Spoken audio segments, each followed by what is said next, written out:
The Lord be with you. And with your spirit. A reading from the Holy Gospel according to Mark. Glory to you, O Lord. Herod was the one who had John the Baptist arrested and bound in prison on account of Herodias, the wife of his brother Philip, whom he had married. John had said to Herod, "It is not lawful for you to have your brother's wife." Herodias harbored a grudge against him and wanted to kill him, but was unable to do so. Herod feared John, knowing him to be a righteous and holy man, and kept him in custody. When he heard him speak, he was very much perplexed, yet he liked to listen to him. She had an opportunity one day when Herod, on his birthday, gave a banquet for his courtiers, his military officers, and the leading men of Galilee. Herodias' own daughter came in and performed a dance that delighted Herod and his guests. The king said to the girl, "Ask of me whatever you wish, and I will grant it to you." He even swore many things to her. "I will grant you whatever you ask of me, even to half of my kingdom." She went out and said to her mother, "What shall I ask for?" She replied, "The head of John the Baptist." The girl hurried back to the king's presence and made her request. "I want you to give me at once on a platter the head of John the Baptist." The king was deeply distressed, but because of his oaths and the guests, he did not wish to break his word to her. So he promptly dispatched an executioner with the orders to bring back his head. He went off and beheaded him in prison. He brought in the head on a platter and gave it to the girl. The girl in turn gave it to her mother. When his disciples heard about it, they came and took his body and laid it in a tomb. The good news of our salvation. Praise to you, Lord Jesus Christ.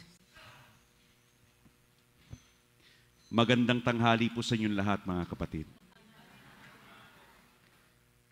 Please forgive me, brothers and sisters, I will deliver my homily today in Filipino.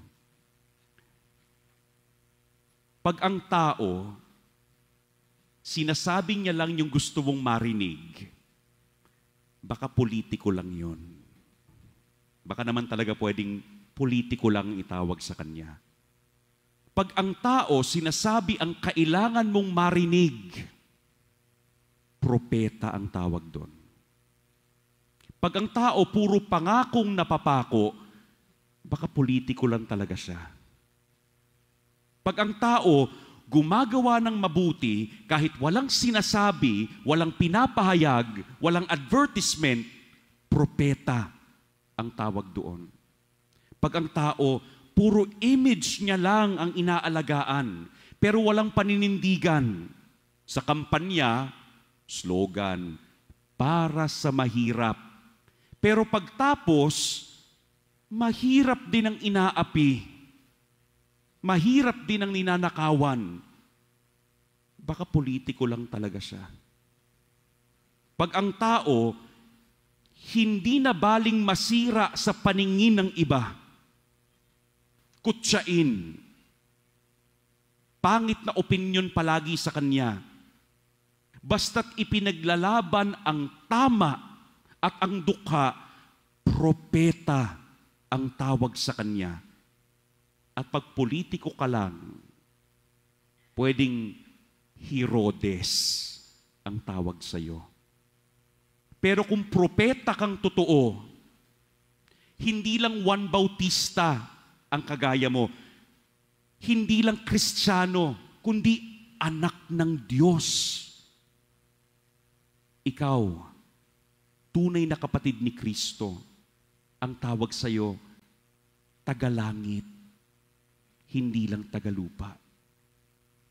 Mahirap manindigan. Mahirap yung hindi ka manggagamit ng kapwa. Sa kalakaran ng mundo, parang dyan ka aangat eh. Mahirap gumawa ng mabuti ng tahimik dahil nariyan palagi yung tukso ng kasikatan, ng kapangyarihan. Lalong mahirap gumawa ng mabuti pag hindi nakikita, pag minamasama ka ng iba. Pero hindi ba pagod na ang Pilipinas? Pagod na ang mundo sa mga politiko lang. Naglipana na sila. Saan tayo napunta? Hindi na politiko ang sagot sa ating mga suliranin. Palagi na lang tayong sa pula, sa puti, sa berde, sa dilaw. Hindi politiko yung sagot sa kahirapan eh. Ang kailangan ngayon, mga propetang totoo. Mga Juan Bautista na piniling maging alipin hindi ng mundo, kundi ng katotohanan. Piniling maging tagapagsilbi ng iba. Piniling maging tunay na gabay. Kahit buhay na ang kapalit, kahit kahihiyan na ang kapalit, pinipiling manindigan. Ang kailangan natin ngayon, at alam ko malinaw din naman sa inyo, hindi na politiko eh. Propeta. Mga taong kayang kalimutan ng sarili para itaguyod ang kapwa, para itaguyod ang bansa. Bayan, bago sarili, propeta lang ang pwedeng magsabuhay niyan. Kapwa, bago ako, propeta lang ang pwedeng magpatotoo dyan. Propeta, hindi politiko. I might sound very reductive right now, no? Putting people in boxes. But if you think of it, what the world needs is not politicians anymore, not just diplomats, not just NGOs. What the world needs and has always needed are prophets. Saint John the Baptist, through your death, inspire us to be prophets ourselves.